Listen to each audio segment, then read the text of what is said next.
Hai semuanya. Halo halo halo halo. Jung. Ketemu lagi dengan saya Ami dan salam. Kami masih di Pulau Bre, Desa Lapeng Bulo, Aceh. Nah, ini adalah rekapitulasi dari buku-buku yang saya baca di tahun 2021 dan juga tips ala saya dalam menjaga semangat untuk membaca buku. Seperti apa? Saksikan terus ya.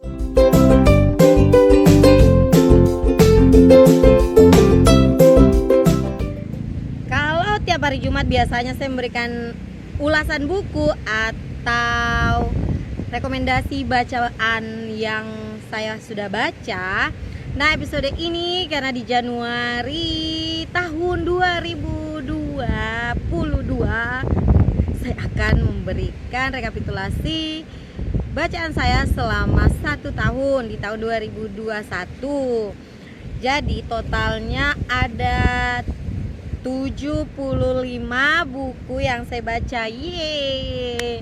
Dan itu melebihi target saya. Saya menargetkan diri bisa baca buku 5 buku dalam sebulan. Alhamdulillah ya, bisa selesai 75 dalam setahun. Itu bukan banyak sih sebenarnya.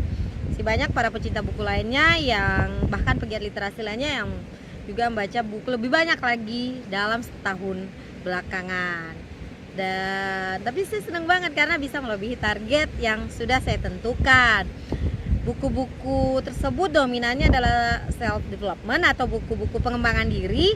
Ada juga buku novel dan buku berupa tentang parenting. Ada 2 buku yang tidak selesai akhirnya, yaitu Sapiens, dan semoga bisa secepatnya saya baca karena yang punya pun udah minta sih. Terus yang kedua judulnya buku Menikah untuk Bahagia. Oh ya, di episode ini saya mau juga berbagi nih tips membaca dari saya.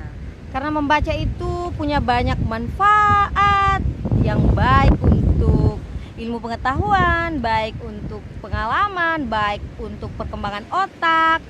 Maka saya merangkum tips membaca dengan akronim baik.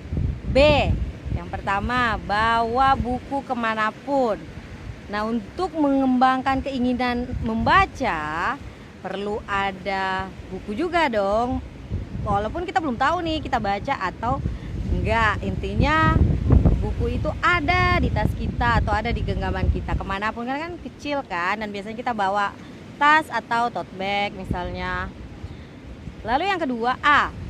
Atur jadwalmu sendiri. Nah, ini seperti tantangan buat diri kita sih. Kita mau buat jadwal kita dalam membaca. Misalnya dalam sehari saya harus menyelesaikan 1 halaman misalnya, atau berapa halaman yang kita bisa, sehingga dalam 1 bulan ada target. Misalnya dalam sebulan saya bisa menyelesaikan 1 buku, 2 buku, atau terserah teman-teman jadwalnya. Jasnya A itu atur jadwalmu. Selanjutnya yang ketiga, setelah B, A, I, ikuti komunitas. Nah, komunitas ini bisa mendukung keinginan kita atau semangat kita untuk membaca. Misalnya komunitas yang saya geluti saat ini yaitu BookTube Indonesia, tentunya menjadi challenge tersendiri buat saya untuk membagikan buku apa yang pernah saya baca, membagikan ulasan buku sebagai pengalaman membaca saya dan kesan serta pesan yang ada dalam buku tersebut. Tentunya saya harus baca dulu dong, ya kan?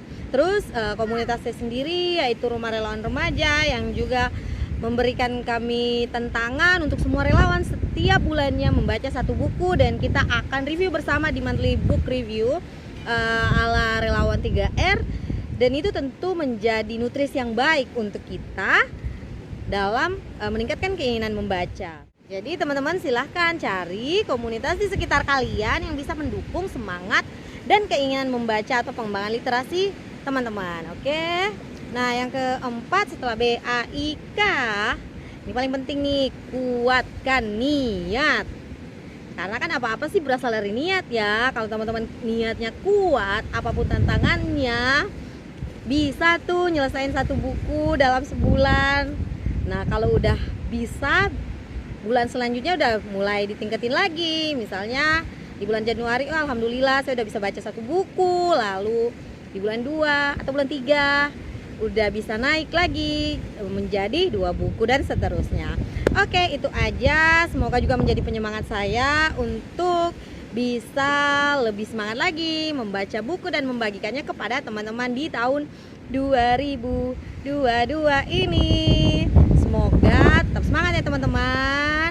Syukuri semua yang ada dalam diri kita. Sampai jumpa.